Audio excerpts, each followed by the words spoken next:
Hi friends, मैं हूं doctor Partha Shah और मेरी चैनल पे आपका स्वागत है। ये वीडियो उन कपल्स के लिए है कि जो प्रेगनेंसी रखना नहीं चाहते हैं और कोई कॉन्ट्रासेप्टिव मेथड्स यूज़ करना नहीं चाहते हैं, और ऐसा करने पर जो कन्फ्यूज़न और जो प्रॉब्लम्स उनके साथ क्रिएट होते हैं, तो वो कन्फ्यूज़न दूर करने के लिए और प्रॉब्लम से वो दूर रहे उसके लिए मैं ये वीडियो बना रहा हूँ। ये वीडियो का मेन टॉपिक है सेफ़ और अनसेफ पीरियड। बेसिकली इसके बारे में जानना ज़रूरी है कि सेफ़ और अनसेफ पीरियड क्यों क्या होता है और ये क्यों जानना ज़रूरी है कि ये कैसे तय किया जाता है कि कौन सा सेफ पीरियड है और कौन सा अनसेफ पीरियड है। देखो, ये जानने से पहले हमें मेंस्ट्रुअल साइकिल को समझना चाहिए। ये मेंस्ट्रुअल साइकिल क्या होती है? ये बेसिकली 3 फेज़ में डिवाइड करा जाता है। पहला फेज़ जिसमें स्त्री बीज बन रहा होता है, फॉलिक्यूलर फेज़। दूसरा फेज़ जिसमें स्त्री बीज रिलीज हो रहा है, मतलब ओव्यूलेशन प्रोसेस। और तीसरा फेज़ जिसमें ये स्त्री बीज या तो फर्टिलाइज होकर प्रेगनेंसी में कन्वर्ट होगा या ये स्त्री बीज फर्टिलाइज नहीं होगा और एंड ऑफ मंथ पे पीरियड आ जाएगा। ठीक है, तो इसमें से ओव्यूलेशन फेज़ अपने लिए ज़रूरी है सेफ और अनसेफ पीरियड डिसाइड करने के लिए। तो ये ओव्यूलेशन कब होगा स्त्री में, ये ओव्यूलेशन कब होगा, कौन सी डेट पे होगा, ये कैसे कैलकुलेट किया जाता है? तो पहले हम ये समझते हैं। देखो, जो साइकिल होती है स्त्री की, मेंस्ट्रुअल साइकिल, वो 2 तरह की होती है। या तो फिक्स साइकिल होगी या वेरिएशन साइकिल होगी। फिक्स साइकिल मतलब उसका पीरियड फिक्स डे पे आएगा, या 28 दिन पे आएगा, या 30 दिन पे आएगा, या 25 दिन पे आएगा। ठीक है। और वेरिएशन साइकिल होती है, रेंज में होती है कि इस महीने 27वें दिन पे आया, अगले महीने 28वें दिन पे आया, उसके बाद के महीने 30th डे पे आया, उसके बाद के महीने 31st पे आया। ठीक है, तो ये वेरिएशन साइकिल होती है। पर उन लोगों का पीरियड इससे ज़्यादा इरेगुलर नहीं होता है, और ये मेथड रेगुलर पीरियड्स के लिए ही कंसीडर किया जाता है, जिसकी साइकिल लेंथ 21 दिन से लेके 35 दिन के बीच में होती है। ठीक है, अब हम काउंट करेंगे कि ये ओव्यूलेशन कब होता है और उसके हिसाब से हम कैसे सेफ अनसेफ पीरियड कंसीडर करेंगे। ठीक है, देखिए, फिक्स साइकिल के लिए पहले हम डिसाइड करते हैं कि जैसे कि एक पेशेंट है, रैंडमली मान लो कि उसकी साइकिल लेंथ है 30 दिन की। अगर वो 30 दिन की फिक्स साइकिल उसकी रहती है, तो हमें क्या करना है कि उसकी अगर 30 दिन की साइकिल है तो उसमें से 14 माइनस करना है। अगर आप 30 में से 14 माइनस करेंगे तो डे 16 आएगा। तो ये 16th डे ओव्यूलेशन डेट होती है, मतलब ऑलमोस्ट अराउंड इसी डेट के आजू बाजू ये स्त्री बीज रिलीज होता है।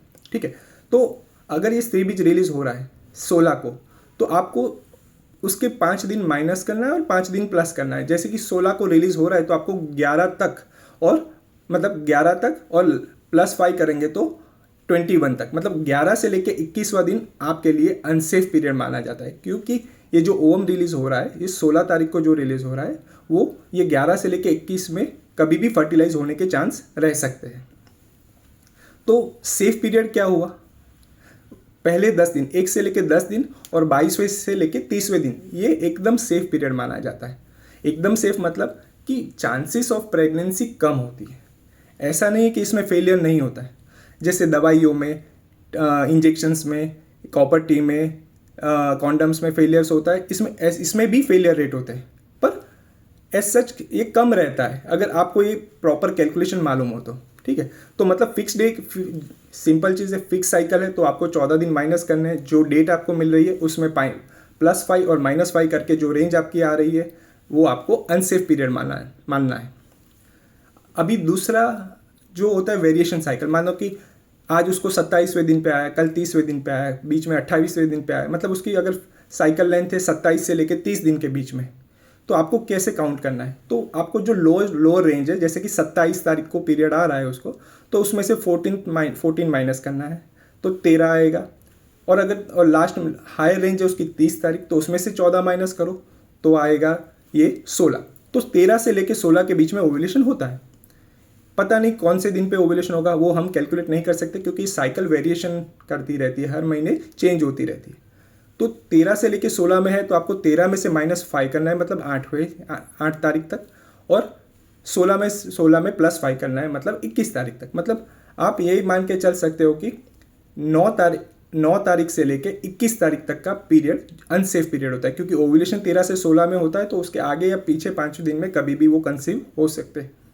तो वेरिएशन साइकिल में आपको दोनों रेंज को कंसीडर करना होता है ओव्यूलेशन के लिए।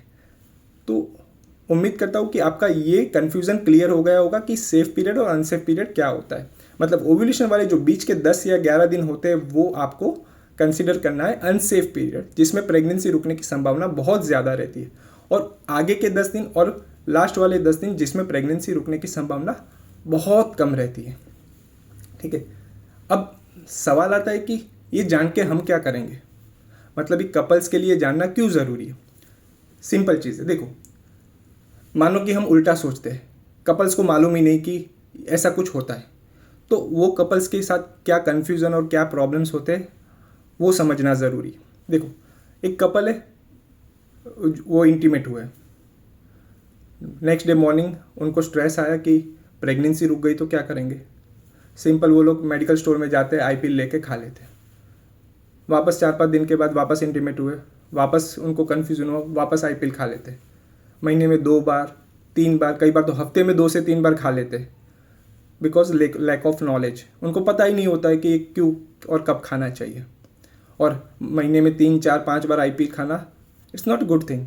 कोई भी चीज़ एक्सेस में खाओगे, कोई भी दवाई बिना कोई कंसिडरेशंस के खाओगे तो उसकी साइड इफेक्ट तो होनी है। तो ऐसे कपल्स को दवाई के कारण फिजिकल साइड इफेक्ट होती है, मेंस्ट्रुअल इरेगुलरिटीज़ होती है, इंटरमेंस्ट्रुअल स्पॉटिंग होता है, मतलब बहुत सारे इश्यूज आते हैं। दूसरे कपल होते हैं कि वो लोग आईपीएल लेने से डर रहे हैं कि बार बार आईपीएल लेके तो इश्यू आएगा, तो वो लोग कुछ नहीं करते, वो लोग रिलेशन रखते हैं, और नेक्स्ट मंथ तक डे बाय डे जब उसकी पीरियड की डेट नज़दीक आने वाली होती है तब उनका स्ट्रेस लेवल एकदम हाई हो जाता है कि क्या होगा, प्रेगनेंसी रुक गई तो उसका एबॉर्ट करवाना पड़ेगा, वो सब झंझट में पड़ना पड़ेगा। तो उनका स्ट्रेस लेवल, जो मेंटल ट्रोमा लेवल बहुत ज़्यादा हो जाता है। वो आप सोच भी नहीं सकते कि वो लोग किस मेंटल ट्रोमा से गुजर रहे होते हैं वो पूरे महीने के दौरान, जब तक उनका पीरियड नहीं आता है। और जब पीरियड आ जाता है तो वो फ्री हो जाते हैं, पर नेक्स्ट मंथ वापस से सेम ही साइकिल चालू, स्ट्रेस साइकिल चालू हो जाती है कि अब आगे क्या होगा। ठीक है, और कई बार ऐसा होता है कि पीरियड मिस हो जाता है, प्रेगनेंसी रुक जाती है, तो वो लोग मेडिकल स्टोर से जाके एमटीपी किट खा लेते हैं, और उसके कारण उसको ब्लीडिंग, रप्चर एक्टोपिक, इन्फेक्शन और आगे जाके इनफर्टिलिटी, मतलब बच्चा नहीं रुकने तक के कॉम्प्लिकेशंस होते हैं। तो ये कन्फ्यूज़न और ये प्रॉब्लम्स जिसके कारण उसको फिजिकल दवाइयों की साइड इफ़ेक्ट से परेशान होना पड़ता है, मेंटल ट्रोमा मतलब जो इमोशनल स्ट्रेस होता है उससे परेशान होना पड़ता है, ये जस्ट बिकॉज कि उनको अवेयरनेस नहीं है, उनको ये चीज़ का नॉलेज ही नहीं है कि भाई ये कब लेना चाहिए, कैसे ध्यान रखना चाहिए, तो आगे जाके इश्यू आने के चांस बहुत कम होते हैं। तो इसीलिए कपल्स को ये समझना ज़रूरी है कि सेफ़ और अनसेफ पीरियड का कैलकुलेशन खुद से करें, खुद समझे कि खुद की साइकिल को समझे कि कैसे आपको अपने सेफ़ और अनसेफ पीरियड डिसाइड करना है। अनसेफ पीरियड में आपको साथ में नहीं रहना है, सेफ़ पीरियड में आप साथ रह सकते हो। अगर सेफ़ पीरियड में रह रहे हो तो आपको कोई दूसरी चीज़ नहीं यूज़ करोगे तो एक बार का चल जाएगा, पर अनसेफ पीरियड में अगर आप साथ में रहते हो या तो आपको कॉन्डम यूज़ करना चाहिए, और या तो आप आईपीएल यूज़ कर सकते हो अनसेफ पीरियड के दौरान, नॉट इन सेफ पीरियड। ठीक है, तो ये चीज़ें हर कपल्स को समझना ज़रूरी है। ये जो भी कपल्स प्रेगनेंसी से बचना चाहते हैं कि प्रेगनेंसी ना रुके और कॉन्ट्रासेप्टिव यूज़ करने से डर रहे और वो यूज़ करना नहीं चाहते हैं, तो ऐसे कपल्स के लिए ये चीज़ समझना बहुत ज़रूरी है। ठीक है, थैंक यू। ऐसे ही वीडियो के लिए हमारे साथ जुड़े रहिए, सब्सक्राइब करिए हमारी चैनल को। अगर आपको ये वीडियो सच में पसंद आया हो तो प्लीज़ लाइक करिए, और अगर आपको लग रहा है कि ये वीडियो किसी भी कपल को वैल्यू दे सकता है, उसको हेल्प कर सकता है, आगे जाने वाले प्रॉब्लम से बचा सकता है, तो प्लीज़ उनसे ये शेयर करिए ताकि उनको ये प्रॉब्लम ना झेलना पड़े। ठीक है, थैंक यू।